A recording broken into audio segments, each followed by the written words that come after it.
This is actually the first Custodes model that I have ever actually handled or seen in real life. I've been aware of them for quite some time, obviously, but have never had a chance to assemble or even mess with one. So this has been a first for me, which has been cool. The idea behind this miniature is that this Custodes is choking out this Thousand Sun right in the middle of a battle. The concept was created by the customer that commissioned this piece.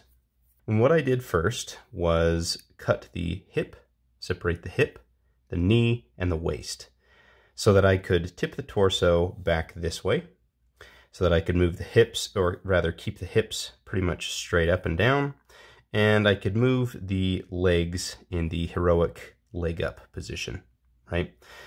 To do this, we had to separate those joints and then gap fill them. So let's take a look at how that went. After separating those joints, we pinned them in place in the correct pose that I wanted. I then gap filled with some black Milliput. Now, black Milliput is even stronger and cures even harder than regular yellow Milliput. Once this is cured, it is rock hard. It's very, very strong. There's no flex. You can drill into it, and it supports very well.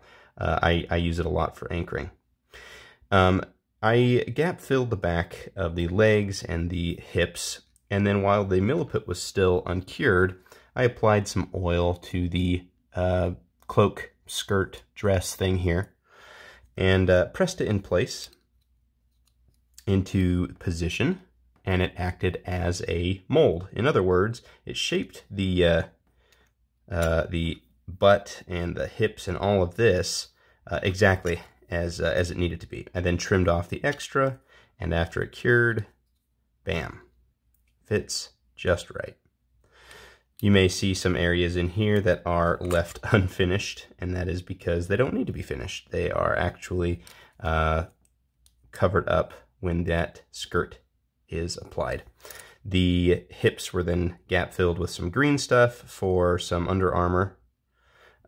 We have some leg that needed to be rebuilt. This inner thigh had to be rebuilt, so I shaped it with kind of like a musculature right there to make the armor more interesting. This part of the leg was also never actually developed in the mold, because in the normal position of this miniature it just isn't. And so this detail had to be rebuilt and blended. After all of those elements were in place, the legs were then drilled and anchored by pins into the base, into the pose that was desired, and the rocks were then added to cover those pins. The head is a simple Custodes head that I shaved the top of and then applied this hood. Very simple. And then the lower back area here was gap filled with some green put. All right. Now, moving on to the arm. This arm was actually provided with this miniature. However, the armpit here in this joint was actually cut. It was normally like this. It was cut down, and then a little bit of green stuff was applied. While it was still fresh, a little bit of oil was added, and with this pin, I actually pressed it into place and let it cure. The oil allowed it to detach without sticking. The pin held it in the precise position it needed to be in. I trimmed away the extra, and that creates a custom joint that is now perfectly fit for holding the arm in the correct position. Okay. Now, the hand is actually from a Primaris Space Marine, which is smaller than a Custodes, and so the original palm actually had to be increased in width. So all of this digit right here, this part of the palm right there, you can see that line is actually just green put, sculpted fresh. The actual hand stops right there. So it was widened, and then some fingers were added with some plates. The fingers originally were removed. The thumb was left, but the fingers were kept, or were removed. And what that allowed me to do was create custom fingers that look like they're gripping the actual throat and collar of the victim here. This gap fill was actually done by the customer. This foot was normally like that, straight out this way. So it was cut, gap filled, and then the details were resculpted. The other arm here, the customer wanted the left arm to be holding the axe. This was a problem because the axe was originally held with the right hand, which means that the hand was here, and then this part of the haft looked like this. He wanted it in the right hand, which means we had to remove that hand, remove this haft, and then with a pin and some gap filling and some rebuilding, we had to replace all of that and match it to look like this.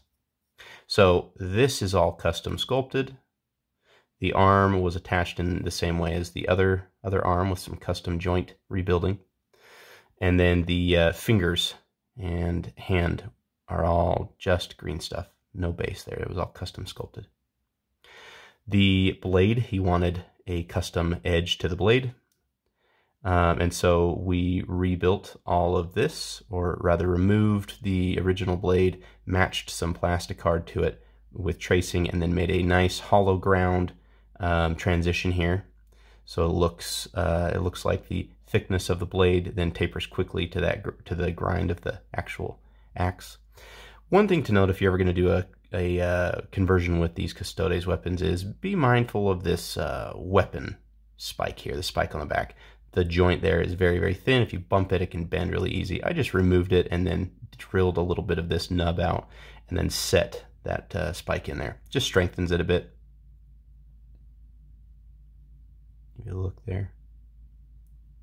And that is pretty much it. So it was fairly extensive. There was a lot of fitting, a lot of rebuilding, but I think that it actually works very well. The customer is going to paint all of these elements separately, and then once they are all painted, he's going to assemble them.